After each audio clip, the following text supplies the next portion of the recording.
పరిస్థితిని అర్థం చేసుకుని ఈ మాట అన్నందుకు థ్యాంక్స్ తాతయ్య గారు. మావయ్య గారికి నయ్యమయ్యే వరకు ఇదంతా ఆపమని మిమ్మల్ని ఎలా ఒప్పించాలా అని భయపడుతున్నాం. అవును తాతయ్య, నాన్న అందరి ముందు నిజం చెప్పడం కంటే ఆయన కోలుకోవడమే నాకు కావాలి.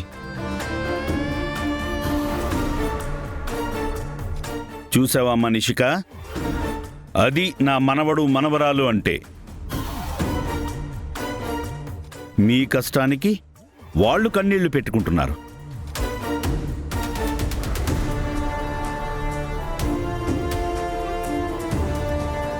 అమ్మ కౌశికి, నీ మీద నమ్మకంతో నువ్వు నీ ఇంట్లో ఉన్న నేరస్తుల్ని నన్ను చంపకుండా నా దగ్గరున్న సాక్ష్యాల కోసం నా సంస్థానానికి రాకుండా ఆపుతావని నమ్మకంతోనే నేను వెళ్తున్నానమ్మా.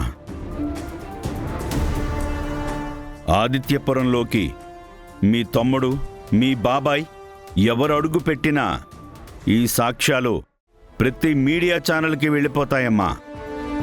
ఇది ప్రాణభయంతో చెప్పడం లేదు.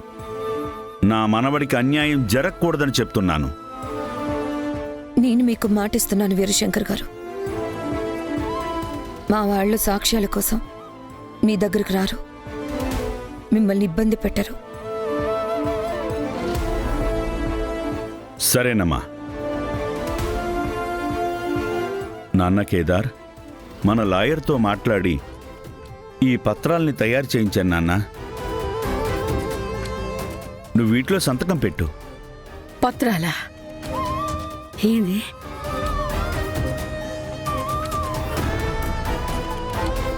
ఏం డాక్యుమెంట్స్ తాతగారు అవి? కేదార్కి ఏం జరిగినా దానికి కారణం వజ్రపాటి యువరాజ్, వజ్రపాటి సుధాకరేనని రాయించి తీసుకొచ్చిన పత్రమమ్మా.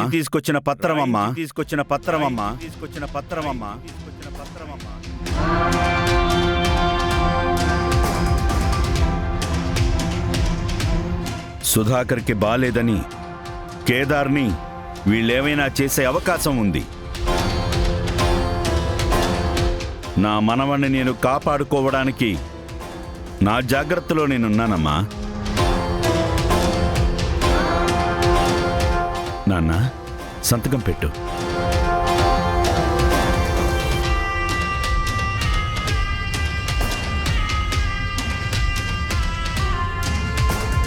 అయ్యో,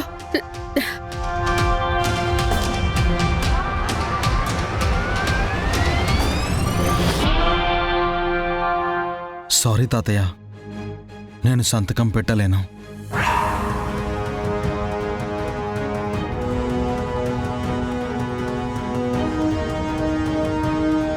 పెట్టలేవా? అవును తాతయ్య. ఎందుకు కేదార్? నా కుటుంబం వల్లనే నాకు ప్రాణాపాయం ఉందని నేను సంతకం పెట్టి నేను నా వాళ్ళని అవమానించలేను తాతయ్య. వీళ్ళ ప్రేమ కోసం నేను ఇన్ని రోజుల నుంచి ప్రయత్నిస్తున్నాను తాతయ్య. నేనిప్పుడు సైన్ చేస్తే నాకు వీళ్ళ మీద నమ్మకం లేనట్టే. నమ్మకం లేని చోట ప్రేమ ఎలా ఉంటుంది?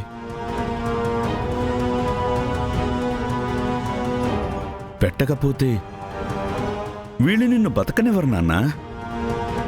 వీళ్ళు ఎలాంటి వాళ్ళో నీకు పూర్తిగా తెలీదు. తాతయ్య గారు, 25 ఏళ్ల ముందు ఏం జరిగిందో మాకు తెలీదు. కానీ ఇప్పుడు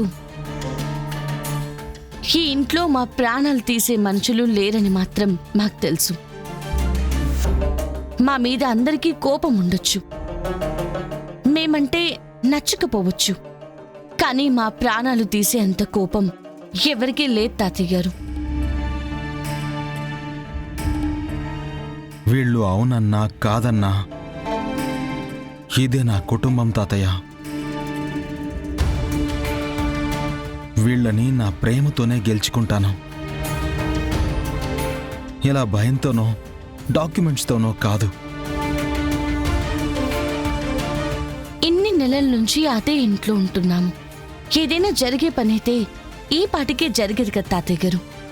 అనాథగా ఎక్కడ పెరుగుంటావో, ఎలా పెరుగుంటావో ఎలాంటి వాళ్లతో స్నేహం చేసుంటావో, ఎలాంటి మనిషిగా ఎదుగుతావో అని భయపడ్డాను కేదార్.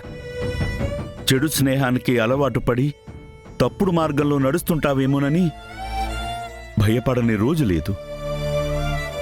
కాని నువ్వు నా కూతురు రక్తం పంచుకుని పుట్టినవాడివి. కష్టానికి లొంగిపోవని తెలుసుకోలేకపోయాను నాన్నా. మీ ఇద్దరిని చూస్తుంటే నాకు చాలా గర్వంగా ఉందిరా. నేను మీ తాతనైనందుకు నేను చాలా గర్వపడుతున్నానురా. గర్వపడుతున్నాను.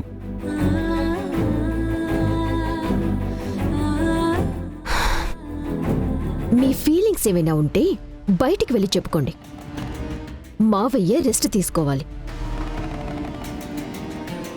యో అబ్బే, మీ తాత వచ్చిన పని అయిపోయి ఉండదు కదా, ఇక పొమ్మని చెప్పు. తాతయ్య పదండి తాతయ్య. సుధాకర్, త్వరగా కోలుకో. నా మనవడి నిజం అందరికీ చెప్పాలి కదా.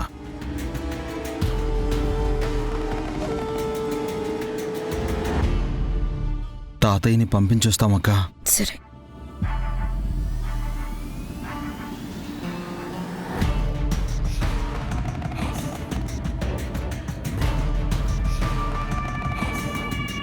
చూసారా వదినా, ఆ వీరశంకర్ ఎంత పొగరుగా మాట్లాడుతున్నాడో, మనల్ని ఎంత అవమానిస్తున్నాడో. మనసే లేని మనిషి అమ్మి, ఆసుపత్రిలో ఉన్నామని కూడా చూడకుండా బెదిరించేదానికి వచ్చుండాడు. బెదిరించడానికి వచ్చుంటే వెంట మీడియాని తీసుకొచ్చేవారు పిన్ని. భయంతో వచ్చారు కాబట్టే డాక్యుమెంట్స్ తీసుకొచ్చారు.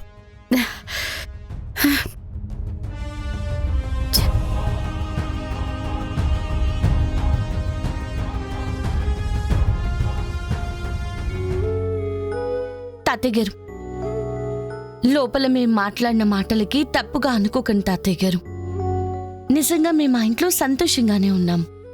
సేఫ్గానే ఉన్నాం తాతయ్య, మాకేం కాదు. ఆ డాక్యుమెంట్ మీద సైన్ చేస్తే ఆ కుటుంబంలో నేను ఒక్కడిని ఎప్పటికీ కాలేను తాతయ్య. అందుకే నేను సైన్ చేయలేకపోయాను. పర్వాలేదు నాన్నా, నేను అర్థం చేసుకోగలను. ఆ యువరాజుంటున్న ఇంట్లోనే నువ్వు ఉండబోతున్నావన్న భయంతో ఆ పత్రాన్ని తీసుకొచ్చాను. కౌశికి వదినుండగా ఆ ఇంట్లో మాకే లోటు లేదు రా తాతయ్య గారు. పైగా వదిన మీకు మాట కూడా ఇచ్చారు. అక్క మాటిస్తే అది ఎంత కష్టమైనా నిలబెట్టుకుంటుంది తాతయ్య. కాబట్టి మీరు దేని గురించి భయపడకండి. సరేరా, మరి నేను వెళ్ళొస్తాను.